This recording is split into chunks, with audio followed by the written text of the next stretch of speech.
नवचैतन्य, नवसंस्कृती, नवमानव आणि नवसमाज शिक्षणातून निर्माण करायचा असतो असे सांगणारे कर्मवीरांना यांच्या प्रतिमेचं पूजन मान्यवरांच्या हस्ते संपन्न होत आहे। त्याचबरोबर सौ रयत माऊली लक्ष्मीबाई भगवान पाटील यांच्या प्रतिमेचेही पूजन मान्यवरांनी करावं अशी मी त्यांना विनंती करतो।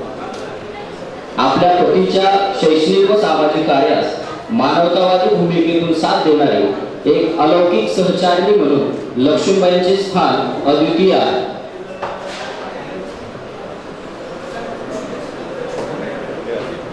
स्वतःचा प्रपंच न करता जनतेचा प्रपंच करत त्याचबरोबर आपल्या पतीच्या शैक्षणिक आणि सामाजिक कार्यात कायमस्वरूपी मदत करणाऱ्या सौ रयत माऊली लक्ष्मीबाई भगवान पाटील यांच्या प्रतिमेचं पूजन मान्यवरांच्या हस्ते संपन्न होत आहे। कार्यक्रमाचे प्रास्ताविक करून पाहुण्यांचा परिचय करून द्यावा डॉक्टर रवीश शिंदे। शिक्षण संस्थेचे कर्मवीर भाऊराव पाटील महाविद्यालय पंढरपूर मराठी विभाग आणि प्राध्यापक प्रबोधिनी यांच्या संयुक्त विद्यमाने आयोजित सीताराम सावंत व्यक्ती आणि वाङ्मय या परिसंवादाच्या निमित्ताने उपस्थित व्यासपीठावरील सर्व मान्यवर यांचं मी सर्वप्रथम मनपूर्वक स्वागत करतो। या परिसंवादाच्या निमित्तानं साहित्यावरती सीताराम सावंत सरांवरती प्रेम करणारे सर्व लेखक मंडळी यांचंही मी मनपूर्वक स्वागत करतो। मी या निमित्तानं या कार्यक्रमाचे उद्घाटक आदरणीय श्रीकांत देशमुख सर, या परिसंवादासाठी उपस्थित असणारे आजचे वक्ते प्राध्यापक डॉक्टर रणधीर शिंदे सर, प्राचार्य महेंद्र कदम सर, लेखक आनंद विंकर सर, आजच्या कार्यक्रमाचे अध्यक्ष माननीय प्राचार्य डॉक्टर चंद्रकांत खिलारे साहेब, व्यासपीठासमोर उपस्थित असणारे आमच्या सर्वांचे मार्गदर्शक इंगोले सर, तसेच या निमित्तानं साहित्यावरती प्रेम करणारे आपण सर्व रसिक आणि विद्यार्थी मित्र हो। खरं तर सीताराम सावंत हे 33 वर्षाच्या प्रदीर्घ सेवेनंतर मे अखेर सेवानिवृत्त होत आहेत। हा काय सेवानिवृत्तीचा जरी कार्यक्रम नसला तरी आपल्या रयत परिवारातला एक चांगला लेखक, सिद्धास्त लेखक नियमितपणे लेखन करतोय। आपल्या आजूबाजूच्या भोवतालाविषयीचं काही एक आपलं म्हणणं आपल्या लेखनामधून मांडतो आहे आणि त्या लेखनाची दखल महाराष्ट्रभर घेतली जाते आहे आणि याची नोंद कुठंतरी आपल्याही संस्थेमध्ये व्हावी, आपणही त्यांच्या या सगळ्या कार्याची कर्तृत्वाचा एक आढावा घ्यावा या हेतूने माननीय प्राचार्य साहेब गेली 5-6 महिने हा कार्यक्रम आयोजित करण्यासंदर्भात आम्हाला मार्गदर्शन करत होते। परंतु या सगळ्या अकॅडमिक बाबी पूर्ण करत असताना हे सगळं घ्यायला जवळपास हा एप्रिल अखेर यावा लागला। एक तर सीताराम सावंत हे रयत परिवारातले रयतचे विद्यार्थी तर आहेतच, त्याचबरोबर बीईचा विद्यार्थी साहित्यामध्ये स्वतःचं नाव करतो आहे ही आमच्या सर्वांसाठीच आनंददायी गोष्ट आहे। त्यांच्या एकूण लेखनाविषयी, त्यांच्या या वाङ्मय वेगळेपणाविषयी आणि त्यांच्या चिंतनाविषयीचा हा परिसंवाद घेत असताना एक गोष्ट आम्हाला प्रकर्षाने जाणवत राहिली की त्या लेखनावरती भाष्य करणारी मंडळी तितकीच साहित्याविषयी आणि सावंत सरांविषयी समृद्ध असावीत, त्यांच्याविषयीचा एक लेखाजोखा त्यांना माहीत असावा आणि त्या साहित्याचं एक योग्य आकलन व्हावं म्हणून आम्ही या परिसंवादासाठी जे आजचे वक्ते निवडले त्यांचा परिचय मी थोडक्यात करून देतो। खरं तर हे जे सगळे वक्ते आहेत ते आपल्या साहित्य, समाज आणि संस्कृती या तिन्ही दृष्टिकोनातून साहित्याकडे वेगळ्या पद्धतीने पाहणारे आहेत। आजच्या कार्यक्रमाचे जे उद्घाटक माननीय श्रीकांत देशमुख सर जे आहेत ते मूळ कवी आहेत, संवेदनशील कवी असणारा आणि तितकाच विचारवंत असणारा एखादा वक्ता या उद्घाटन प्रसंगी असावा आणि परत व्यक्ती आणि वाङ्मयावरती बोलायचं असेल तर सीताराम सावंत यांचा त्यांचा जास्तीचा परिचय असावा हाही एक आम्ही निकष डोळ्यासमोर ठेवल्यानंतर सर्वप्रथम नाव आलं ते श्रीकांत देशमुख सरांचं। त्यांच्या 4 कविता संग्रह म्हणजे बळीवंत ते लोळण फुगडी या 4 कविता संग्रहाचा जर इथून प्रवास बघितला तर ती एकतर ती लयबद्ध कवितेला वैचारिकतेची जोड दिल्यामुळं या कवितेचं एक वेगळं नातं मराठी साहित्यामध्ये असलेलं दिसतं। संत परंपरेतील तुकोबापासून ते अलीकडे लिहिणाऱ्या भालचंद्र नेमाड्यांच्या कवितेची त्या कवितेची नाळ आपल्याला जोडून घेता येईल। ललित लेखनामध्ये पडझड वाऱ्याच्या भीती, साखर कारखानदारीतील दादा. खरं तर सरांचा प्रशासकीय व्यवस्थेमधला अनुभव हा फार मोठा आहे आणि या प्रशासकीय व्यवस्थेमध्ये आलेले वेगवेगळे अनुभव हे त्यांच्या साहित्यामध्ये आलेले दिसतात. त्यांच्या पिढीजात कादंबरी असेल किंवा कोवळे वर्तमान सारख्या कादंबरीमध्ये समकालातल्या प्रश्नाबरोबरच शेतकरी, सहकार क्षेत्र आणि भांडवलदारांच्या शोषणाविषयीचा एक आलेख आपल्याला या लेखनातून मांडलेला दिसतो. वैचारिक लेखनामध्ये सरांनी महाराष्ट्रातील शेतकरी चळवळ आणि कुळवाडी भूषण शिवराय या दोन वैचारिक ग्रंथांनी एक प्रबोधनाचा वारसा किती समृद्ध आहे हे त्यांच्या लेखनातून आपल्याला दिसतं. त्यांच्या आजपर्यंतच्या या सगळ्या लेखनाची वेगवेगळ्या साहित्य पुरस्कारांनी पण नोंद घेतलेली आपल्याला दिसते. महाराष्ट्र शासनाचा केशवसूत पुरस्कार, भारतातला मानला जाणारा साहित्य अकादमीचा सन्मान, विशाखा साहित्य पुरस्कार, सोलापूरचा लोकमंगल पुरस्कार या वेगवेगळ्या पुरस्कारांनी सरांना सन्मानित केलेलं आढळतं. असे एक सर्जनशील लेखक, उत्तम प्रशासक आपल्याला या कार्यक्रमाला उद्घाटक म्हणून लाभले. मी विभागाच्या वतीनं आणि महाविद्यालयाच्या वतीनं सरांचं मनपूर्वक स्वागत करतो. आजच्या परिसंवादाच्या निमित्तानं व्यासपीठावर उपस्थित असणारे वक्ते, साधन व्यक्ती म्हणून जे उपस्थित आहेत ते प्राध्यापक डॉक्टर रणधीर शिंदे सर. त्यांचा आपल्या महाविद्यालयात तसा परिचय आहेच. आपल्या अभ्यास मंडळाचे ते सदस्य आहेतच. सोलापूर शिवाजी विद्यापीठाच्या मराठी विभागाचे जे विभाग प्रमुख राहिलेले आहेत. सध्या मराठी समीक्षेची एक डोळसपणे मांडणी करणारे समीक्षक म्हणून त्यांच्याकडे पाहिलं जातं. कथा, कविता, कादंबरी या वेगवेगळ्या वाङ्मय प्रकाराबरोबरच वैचारिक लेखन करणाऱ्या वेगवेगळ्या साहित्यिकांकडे व साहित्याकडे सरांनी अतिशय नेमकेपणानं मांडून समीक्षेची एक नवी पायवाट नव्या अभ्यासकांसाठी निर्माण केलेली आपल्याला दिसते. त्यांचा आजपर्यंतचा ग्रंथ प्रकाशनातील जर कार्य पाहिला तर शरदचंद्र मुक्तिबोध व्यक्ती आणि वाङ्मय, दिलीप पुरुषोत्तम चित्रे यांची कविता, D.K. बेडेकर मध्य प्रदेशची साहित्य यात्रा हे प्रवास वर्णन, कोल्हापूरची सामाजिक व राजकीय चळवळ अशा स्वतंत्र ग्रंथांबरोबरच जवळपास 15 ते 16 संपादित ग्रंथांचं सरांनी संपादन केलेलं आपल्याला दिसतं.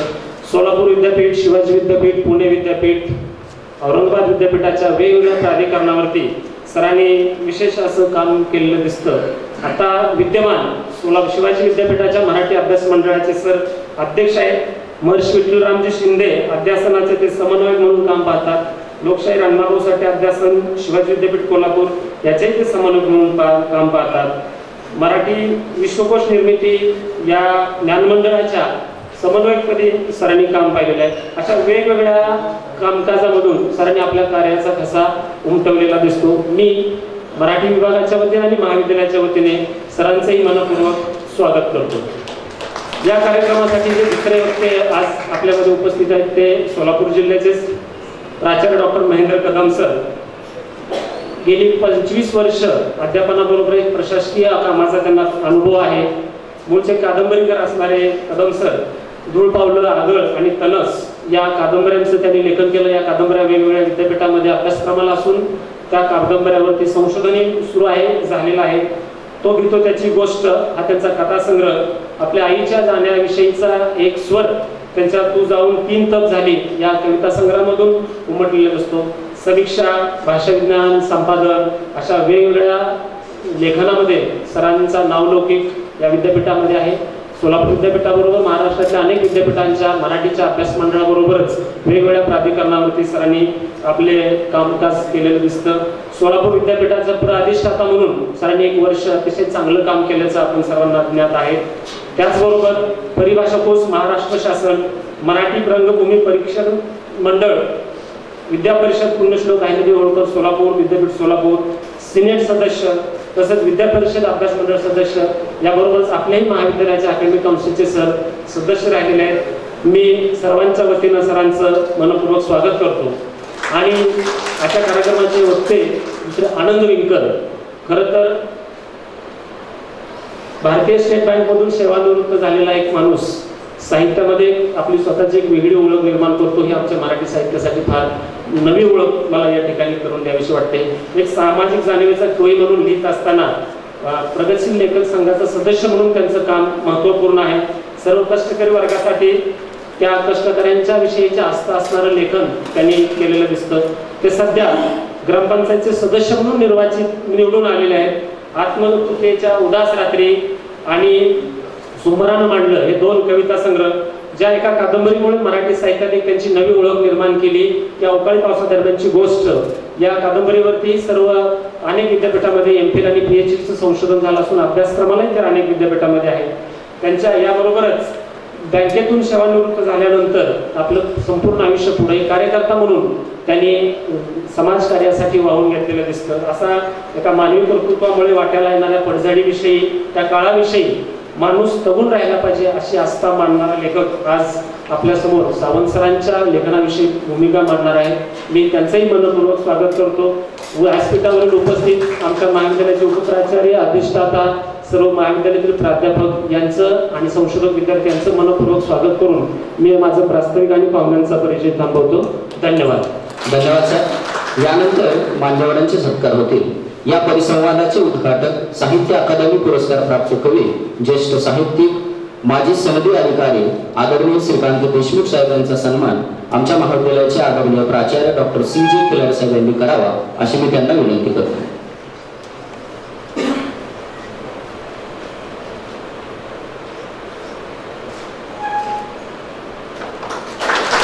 धन्यवाद.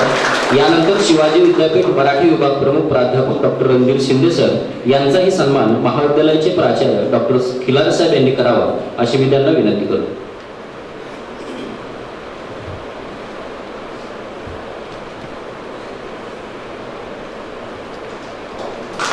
धन्यवाद. यानंतर विठ्ठलराव शिंदे कला महाविद्यालयाचे प्राचार्य, ज्येष्ठ साहित्यिक, समीक्षक डॉक्टर महेंद्र कदम सर यांचा सन्मान महाविद्यालयाचे आदरणीय प्राचार्य डॉक्टर CJ खिलारे साहेब यांनी करावा अशी मी त्यांना विनंती करतो. धन्यवाद. यानंतर माननीय आनंद विंकर यांचाही सन्मान महाविद्यालयाचे आदरणीय प्राचार्य डॉक्टर CJ खिलारे साहेब यांनी करावा अशी मी त्यांना विनंती करतो. त्याचबरोबर लेखक सीताराम सावंत सर यांचाही सन्मान महाविद्यालयाचे आदरणीय प्राचार्य डॉक्टर CJ खिलारे साहेब यांनी करावा अशी मी त्यांना विनंती करतो.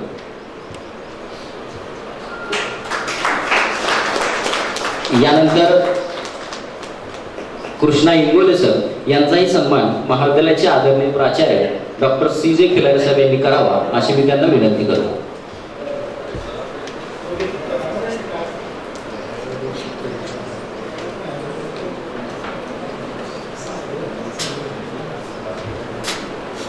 धन्यवाद साहेब. यानंतर आमच्या सर्वांचे मार्गदर्शक महाविद्यालयाचे आदरणीय प्राचार्य डॉक्टर CJ खिलारे साहेब यांचा सन्मान प्राध्यापक डॉक्टर रमेश शिंदे सर यांनी करावा अशी मी त्यांना विनंती करतो.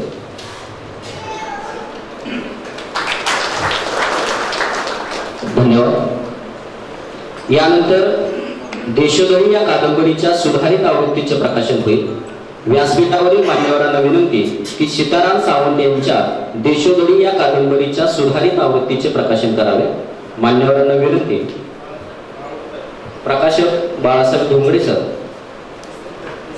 सीताराम सावंत यांच्या देशोधडी या कादंबरीच्या सुधारित आवृत्तीचे प्रकाशन मान्यवरांच्या हस्ते संपन्न होत आहे.